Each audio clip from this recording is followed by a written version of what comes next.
Well, you know how most elite golfers, professional golfers, look so comfortable over the golf ball, look so natural over the golf ball, and stand in a very athletic way that allows their swing to flow.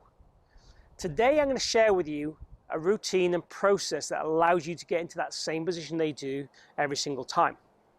This has massive benefits. If you can stand with the correct back positions, balance positions, you will then allow your golf swing to move in a way that will give you max rotation in the backswing, max rotation in the downswing, and also allow your arms and body to connect and move to allow you to produce the correct path and club face positions to hit straight, consistent golf shots. Nearly all first pointer breakdowns I see on my lesson tee come from people standing incorrectly or having poor concepts when they address the golf ball. Let's get stuck into the content and show you how to stand correctly with some simple routines and also some simple understanding that will make you become a better player instantly.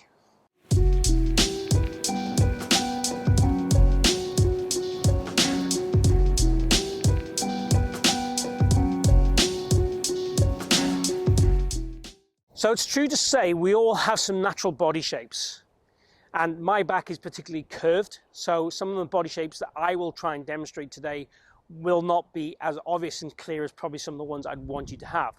But I can still get my body in what I would class as a balanced position and with a neutral pelvis, which is the key things here today. I kind of refer to this as kind of old-fashioned posture and modern posture. So years ago, we all used to teach kind of get your pelvis, stick your bum back as far as you can, get this angle as straight as you possibly can, legs bolt straight, and then a slight softening of your knees. And that was pretty much about it, and then let your arms hang. That was what I would class the old-fashioned posture and what we felt was correct. Now, the drawback in that, basically, it tends to create too much what we call anterior tilt with your pelvis, which is when you arch your lower back too much.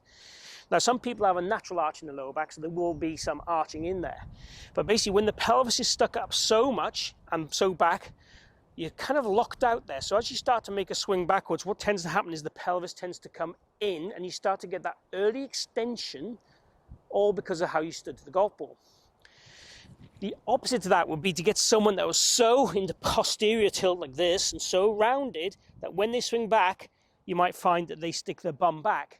And for the early extenders of this world, that's probably not a bad drill, feel, to stand really rounded, really tucked under, and then try and actively move your pelvis back as you move. That is probably a really good drill to do. And it's something I certainly try with a few golfers, and it has some success. What I'd like you to do is find the middle ground.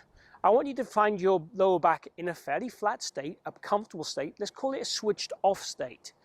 I want your upper back to have a fraction of a curve to it. I don't want it to be bolt straight.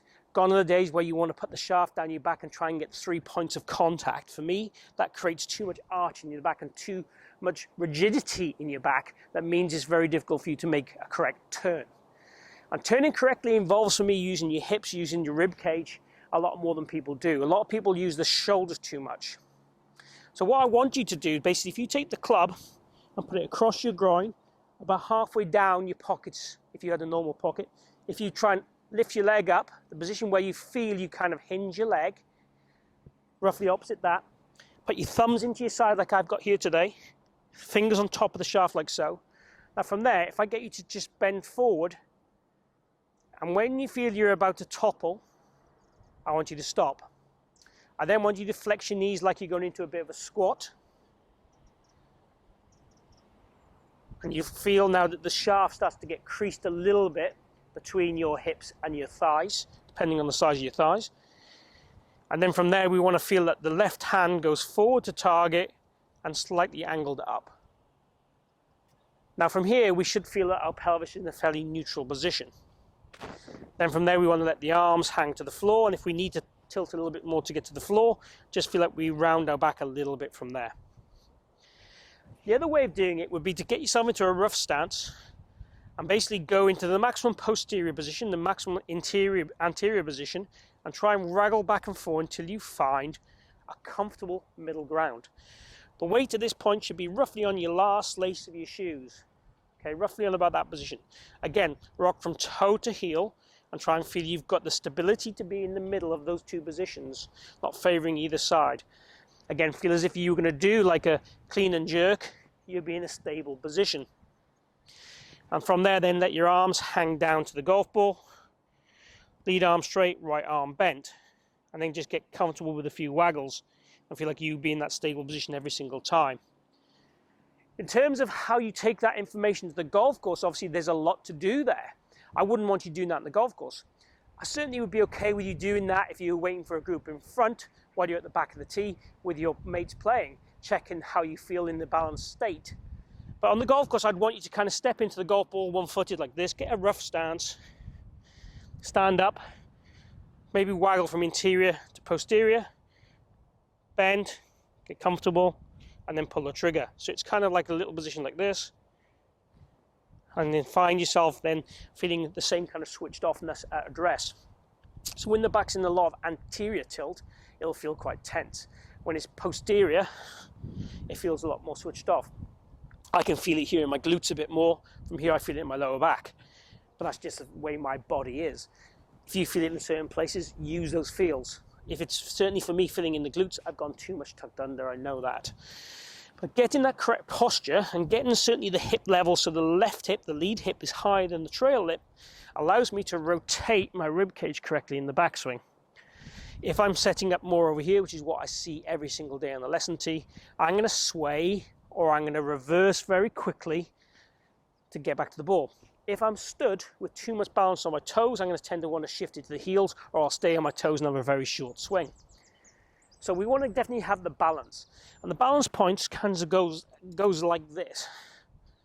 So if I put this down in roughly that lace position we talked about, that wants to go through the tip of my knee and the back of my armpit as a guide. And if that's there, I'm very happy. Those are the balance points I'd want you to achieve. Obviously, I can't see that, that's the only issue. A longer stick would be preferable. I check mine on video all the time. I check my students on video all the time by drawing a vertical line through these areas. And I'd also want the hip, the middle of the pelvis here to be roughly in the kind of back edge of the ankle, stroke heel, that kind of area there. If it's somewhere around there, I am happy. If it's too deep, that's not so good. If it's too forward, again, that's not too good. We want to have that nice, balanced position. That gives us the best opportunity to make correct golf swings without compensation.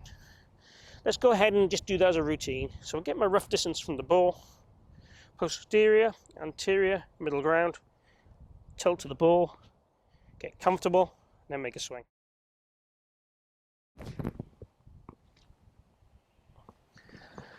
Okay, definitely a bit stiff this morning, but definitely felt I got into a comfortable, balanced position at address, which will allow me to flourish, will allow my golf swing to have its best opportunities to swing it as I want to. So I encourage you to have a go at these exercises. I encourage you to maybe even have a long rod at home, or even if you have a reflection of a bifold glass, you would stand there and look at where the vertical line would be. But if not, use your feet, use your pelvis like I'm doing, to get yourself into a set position every time to achieve what I would class as the modern posture. The benefits are huge in terms of your health, in terms of your back health, but also in terms of how you move and rotate and how you don't then have to compensate when you swing the golf club when you play. If you've enjoyed today's video, please share and also like the video. I also welcome any comments you have. Please post them down below or any questions and I'll get back to you as soon as I can. Thanks for tuning in today at the Forest of Arden. Hope to see you again here very soon.